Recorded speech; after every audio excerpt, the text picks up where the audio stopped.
Hello and welcome to another Game Nexus video. Today we're going to be taking a look at the Daze Before Christmas released on the Super Nintendo by Funcom here. As you can see, this is a Christmas themed game. So we're going to just take a look here, and once I press start, it's going to show the little bit of a kind of intro thing. Here's like an evil Santa Claus, and you can feel free to read this.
Okay, and the basic gist of this is there's some, like, evil snowman named Louse who apparently made a potion that turned Santa Claus into, like, an evil Santa Claus, and he took all of Santa Claus's reindeer and chased off his helpers and everything. And now as Santa Claus, you have to, basically get everything back together again. It's a pretty cheery looking Christmas game. Now this was released on both the Sega Genesis and Super Nintendo in 1994.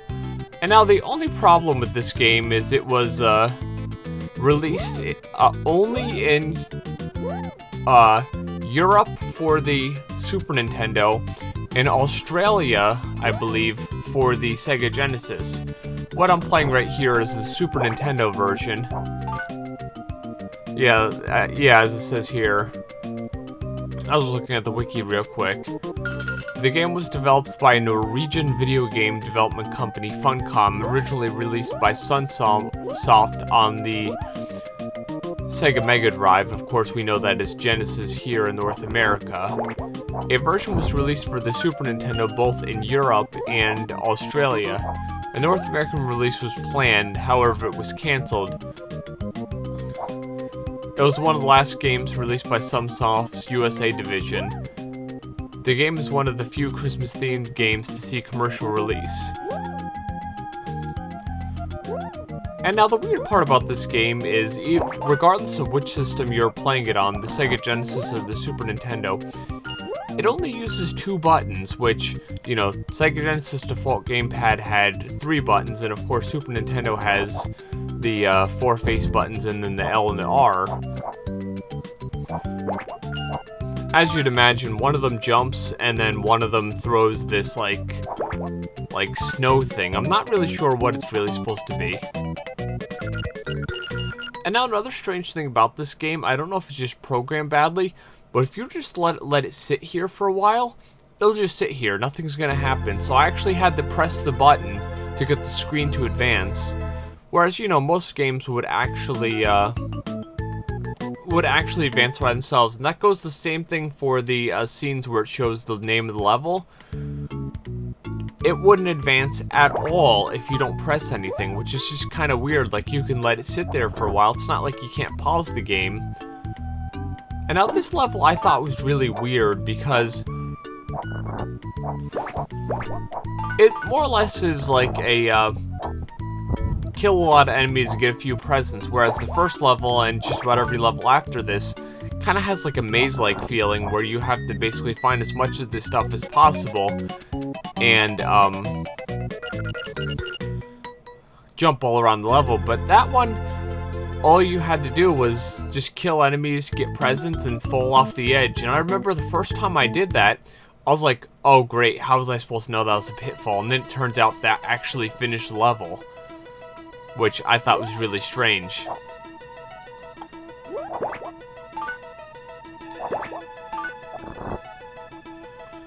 And just as I said, yeah, the PAL version for the Genesis was only released in Australia. And now, if you saw that reindeer there, what I have to do is get like a fire power-up so I can free him, which is available later in the level. And one of my attempts to actually defeat this level, I actually got awfully lost and I couldn't find where to go because there's a few different platforms you can go up and down. And you see that little box I actually hit with my head got the fire power-up. Now here's a bit of a snippet they have on Wikipedia about the game's development.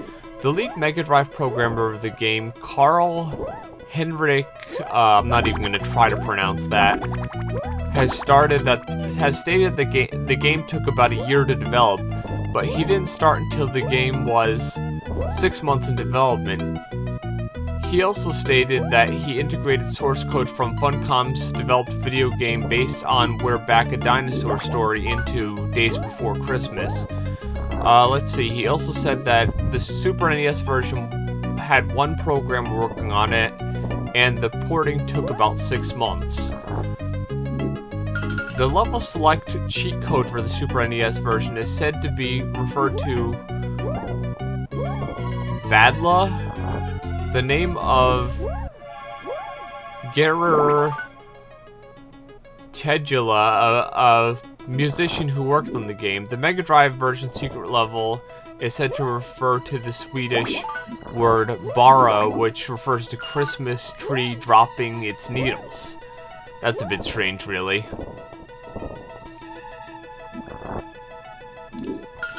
Well, let me also read to you the bit of a snippet on the gameplay from Wikipedia here. The player controls Santa Claus as he races to save Christmas from an evil snowman who was imprisoned in Santa Claus's elves and captured Santa Claus's reindeer. Santa faces foes such as giant rats, evil toys, and living snowmen, using his magical powers to save them all. Turn them all into harmless Christmas presents. So I guess that's Santa's magical powers. I figured he was just throwing snow or something. He can also collect a power-up that makes him shoot flames that melt ice. Santa's magic can also be used to open Christmas presents scattered around the levels. These presents may contain enemies, power-ups, or bombs. Santa's energy level is represented by Santa hats, which represent how many hits he can take before losing a life. He can collect more hats to replenish his lost energy. The game's most remarkable feature is Santa's ability to turn into his evil twin, Anti-Claus, by drinking a cup of coffee. Santa transformed into a blue-suited, devilish-looking version of himself. As Anti-Claus, Santa is invincible, but unable to use his magic or collect gifts. His primary method of attack is swinging his sack of toys at enemies. In a break between platform levels, at several points of the game, Santa flies in his sleigh and uses the presents you collect to drop them down chimneys in several locations around the world. The Sega Mega Drive PAL version of the game was only released in Australia along with Echo Jr. and Fatal Fury 2. Reasons for this are unknown. The game had a limited print run in this territory, and when up for sale, usually commands a high asking price. Yeah, I could remember, like, it was maybe a week or two ago, I actually thought of doing this game as a Christmas video for the channel.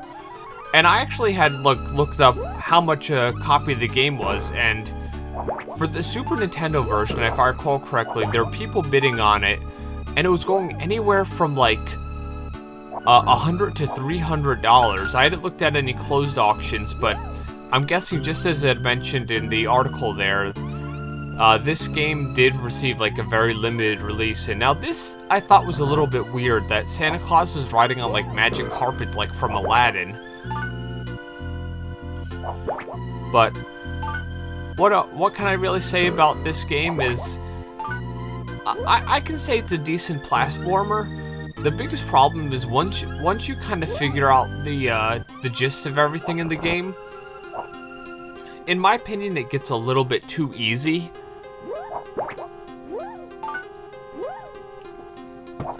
You can kind of see a little bit of this as I'm playing this level. I kind of have got the knack of like playing the simple platforming elements from this game, and I believe if I take one hit in this level, that's a lot.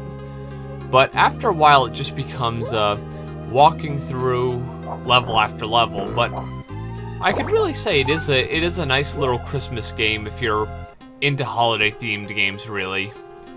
But it is a bit of like an oddball, if there's something I could say, because it's a decent platformer, but it's like Christmas themed, and you wouldn't expect it to be, you know, halfway decent. The graphics look pretty nice.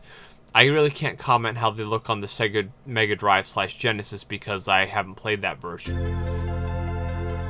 And now this next level you're going to see here is one of the boss characters, which is an evil snowman.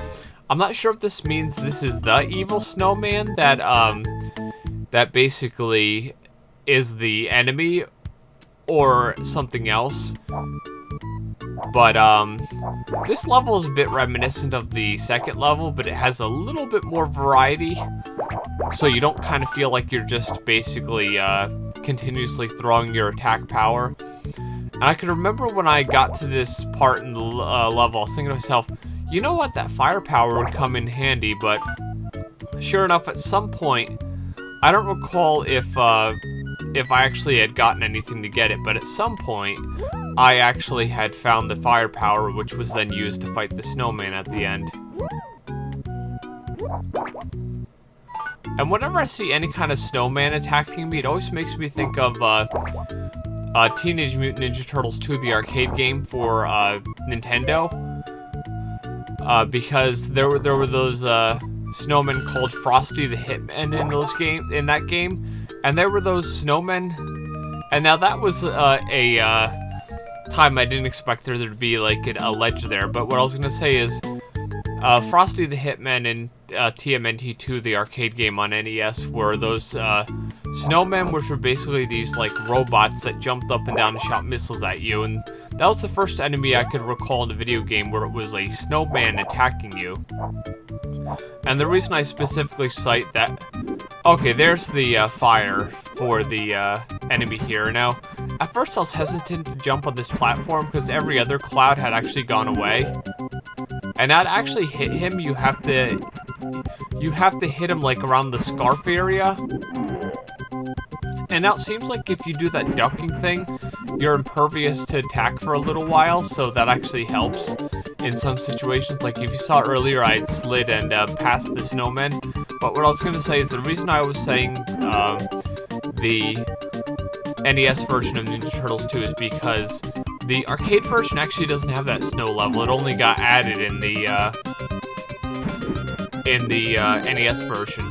And now I honestly have to say, since he hardly ever can have any chance of hitting with the snowballs, this boss fight gets kind of boring really fast here. I was just thinking to myself, I hope he dies, and then of course, there you go, he did eventually die.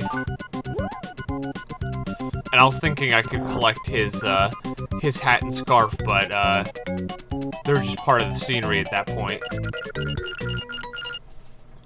And now, as I mentioned in the wiki ad, here's the part which coincides all our gift collecting. And now you're gonna see me not knowing what to do here for a while, because I was thinking this was a shooter level, but it's not. So I didn't realize I shouldn't just be like throwing the gifts. But basically what you're supposed to do is the chimneys with the smoke in them, you're supposed to throw the gifts in there. Which, eventually I do figure that out after a while here. Because I think I more or less accidentally... Yeah, there you go. I accidentally landed one.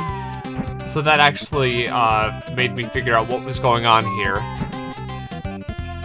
And then, of course, what was annoying here is I lost all my life, which are those little hats on the top, as I probably had mentioned earlier. and I had to be very careful not to get hit again, which I'm so surprised viewing this footage again that I actually ended up achieving this. But yeah, the Daze Before Christmas, it's a fun little Christmas game, but as I said, once you get used to all the mechanics, it just becomes routine and it becomes pretty easy, but maybe the later levels would get a little harder, but I would recommend giving this one a try if you're in that Christmas mood. So, Merry Christmas, and I shall see you in my next video. Bye.